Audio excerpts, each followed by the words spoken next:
Nyari flagship turun harga di akhir tahun?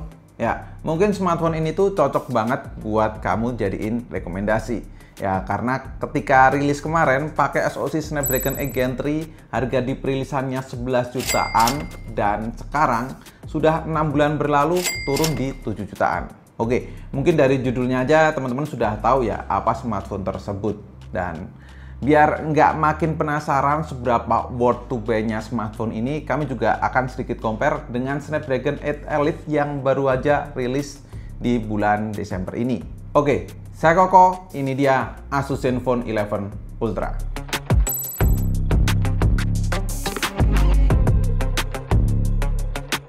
Kesan pertama ketika megang handphone ini tuh feel-nya sama persis dengan Asus ROG Phone 8 yang sudah pernah kami coba. Dari berat hingga handheldnya pun terasa identik dan berasa banget handphone berlayar bongsornya.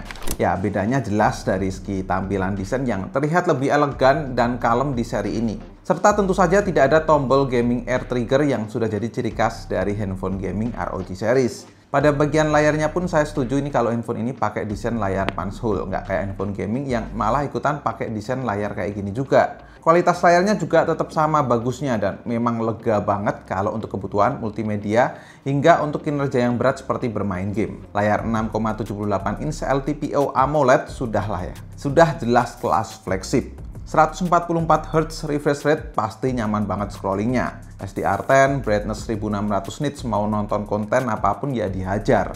Jujur buat saya sendiri yang kurang sreg di bagian desainnya yaitu di desain kamera. Kamera belakangnya tuh penempatannya harusnya ke bawah sedikit. Saya masih ngerasa sedikit aneh aja kalau melihat desain kamera dari Asus Zenfone 11 Ultra ini. Tapi ya balik lagi soal preferensi masing-masing. Dan menurut saya size-nya ya, padahal kalau diingat-ingat sebelum Zenfone 11 Ultra ini, Zenfone series tuh masuk di jajaran smartphone compact. Tapi kali ini balik lagi dengan desain yang bongsor seperti ini. Mungkin Asus rada mager aja nih buat nge-R&D desainnya. Peace ya Asus. Lanjut, soal performa. Ini juga nggak kalah ngebutnya sih dengan versi handphone gamingnya. Nih kalau nggak percaya lihat aja beberapa hasil benchmarknya yang skornya tuh memang di atas rata-rata. Tapi tetap untuk kestabilan saat dites pakai 3D Mark di mode Extreme Test, entah kenapa cuma bisa sampai 37,1%. Dan yang paling parah saat dicek suhunya tuh panasnya mencapai 59 derajat Celcius. Yang sangat terasa panas khususnya di bagian framenya yang berbahan aluminium ini. Padahal kalau buat gaming aslinya tetap punya stability yang bagus dan suhu panasnya tuh nggak yang overheat banget. Nah buat jalanin game seberat Genshin Impact pun jelas handphone ini bisa banget dijalanin mode full rata kanan 60 fps.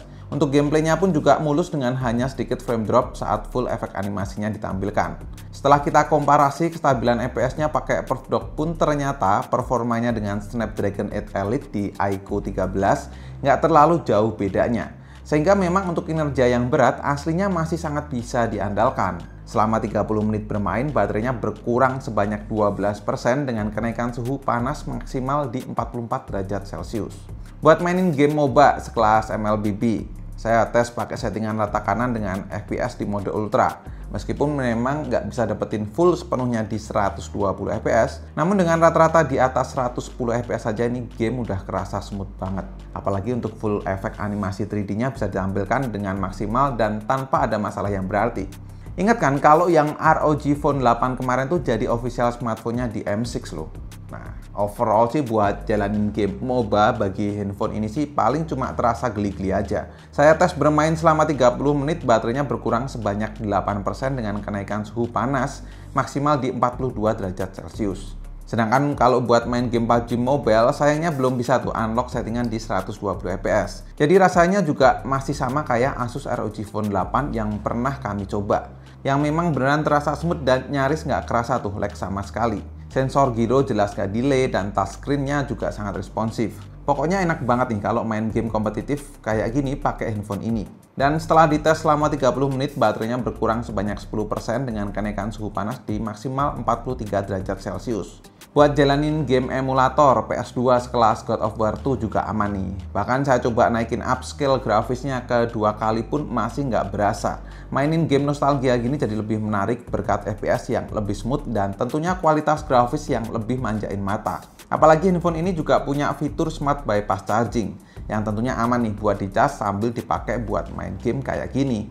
Untuk kapasitas baterainya pun juga lumayan gede ya, sebesar 5500 mAh. Dengan fitur fast charge 65 watt, tentunya membuat waktu pengisiannya jadi makin cepat dan nggak perlu waktu yang lama.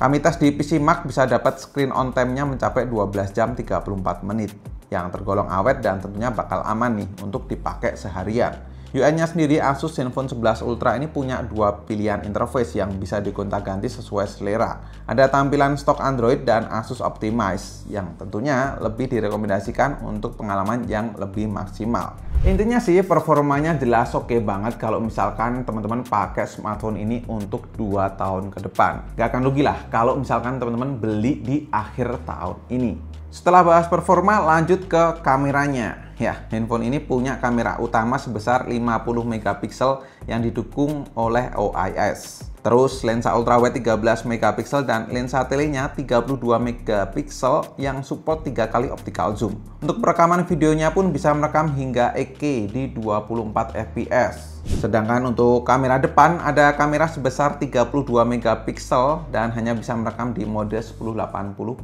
30 fps. Untuk hasil fotonya pun saya rasa tidak mengecewakan ya, tergolong bagus di skala kondisi cahaya.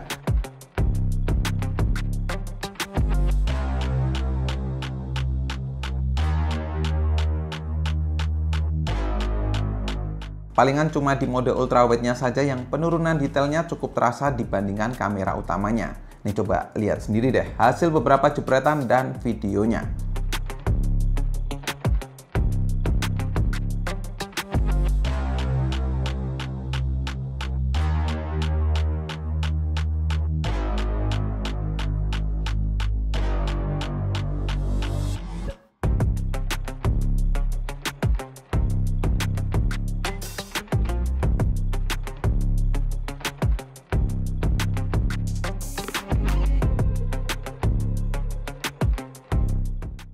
Oke, ini adalah hasil rekaman dari Asus Zenfone 11 Ultra di resolusi 4K 60 fps.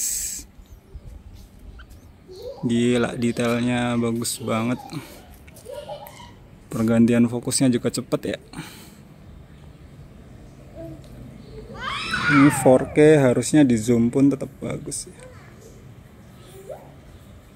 Nah, kalau ini resolusi 8K tapi cuma di 24 fps saja. Nih, gila, dari preview di HP-nya sih detailnya tajam banget. Ini beneran 8K, cuma memang pastinya nggak sesmooth 60 fps tadi ya. Nah, kalau ini Full HD aja di 60 fps, tentunya enteng banget ya. Nah, kalau untuk video ultrawide-nya, dia cuma bisa di Full HD 60 fps ya, nggak bisa resolusi 4K. Tapi untuk Full HD 60 fps ultrawide aja ini udah bagus sih. Kalau kamera depannya sayangnya cuma bisa Full HD di 30 fps saja ya, nggak bisa 60 fps. Jadi tentunya nggak sesmooth kamera belakangnya tadi. Wah, ini sih natural banget. Kesimpulannya, Asus Zenfone 11 Ultra ini yang bersnapdragon 8 Gen 3 masih oke banget jika teman-teman pakai untuk beberapa tahun ke depan. Apalagi dukungan update firmware dari Asus sih selama saya pakai Asus ya dulu tuh nggak pernah mengecewakan. Selalu aja Asus ngasih pembaruan firmware-nya. Terus kalau soal garansi, ini menurut saya pribadi pelayanannya dari Asus juga termasuk oke. Atau misalkan teman-teman ada keluh kesah soal garansi, coba deh tulis di kolom komen. Barangkali video ini bisa saya sampaikan langsung ke Asus. Bahkan setelah kita bandingin sedikit performanya dengan Snapdragon 8 Elite lewat game Genshin Impact, ternyata performanya nggak jauh berbeda. Dari segi layar jelas lah ya, kelas flagship LTPO AMOLED. Kameranya juga mumpuni banget untuk temen jepret-jepret dikala teman-teman lagi hunting foto atau mungkin lagi jalan-jalan. Jadi Asus Zenfone 11 Ultra ini memang recommended banget buat teman-teman yang mau beli smartphone flagship yang turun harga. Untuk teman-teman yang mau beli, link pembeliannya sudah saya taruh di kolom deskripsi ya. Silahkan cek aja di situ. Dan cukup sekian untuk video kali ini. Terima kasih banyak untuk teman-teman yang udah nonton sampai akhir.